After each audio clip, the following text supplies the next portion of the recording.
વહાલી દીકરી યોજનામાં 2026માં ફોર્મ ભરવાના ચાલુ થઈ ગયા છે।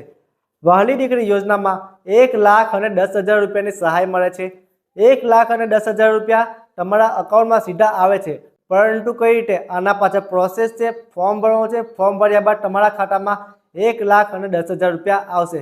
આ ફોર્મ ભરવા માટે કયા કયા ડોક્યુમેન્ટ લાગે છે, ઓનલાઈન ફોર્મ તમે જાતે કઈ રીતે ભરી શકો છો, અથવા તો ગ્રામ પંચાયતના વીસી ઓપરેટર અથવા તો કોમ્પ્યુટર ઓપરેટર પાસે આ ફોર્મ કઈ રીતે ભરાવી શકો છો, કઈ વેબસાઇટ પર ફોર્મ ભરવાનું છે, કયા કયા ડોક્યુમેન્ટ આપવાના રહેશે અને ફોર્મ ભરવા માટેની ફીસ કેટલી છે, કઈ રીતે તમે અરજી કરી શકો છો। આ ફોર્મ તમને ક્યાંથી મળશે અને ફોર્મ કઈ રીતે ભરવું।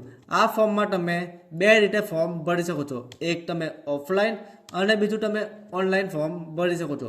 ઓનલાઈન ફોર્મ ભરવું હોય તો કઈ વેબસાઇટ પર ભરવાનું છે, એ વેબસાઇટ છે eMahilaKalyan.gujarat.gov.in। આ વેબસાઇટ આપણા કેપ્શનમાં પણ મળી જશે। આ વેબસાઇટ પર તમે ફોર્મ ભરી શકો છો।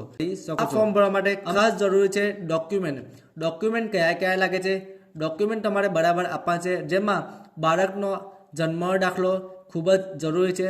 ત્યારબાદ માતા પિતાનો આધાર કાર્ડ એ પણ ખૂબ જ જરૂરી છે। ત્યારબાદ માતાના બેંક અકાઉન્ટની પાસબુક એ પણ ખૂબ જ જરૂરી છે।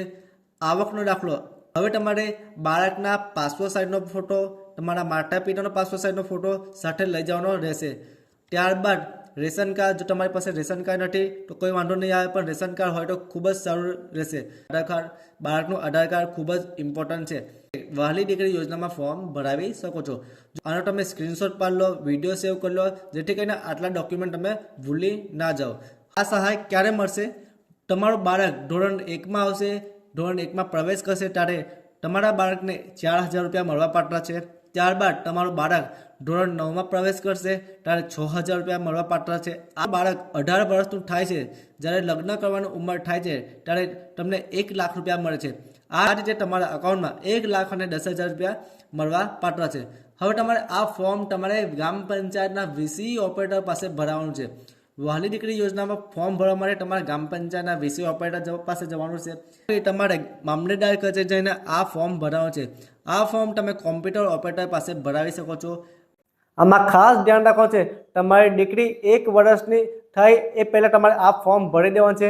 6 થી 7 મહિના થાય ત્યારે આ ફોર્મ ભરી દેવાનું છે।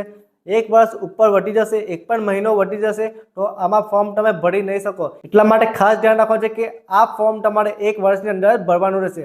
આવા ઇન્ફોર્મેશન વિડીયો તમારા મિત્રોને ખાસ કરીને શેર કરજો, તમારા ફેમિલી મેમ્બરને શેર કરજો, આજુબાજુ પડોશીઓને ખાસ કરીને આવા રીલ શેર કરજો।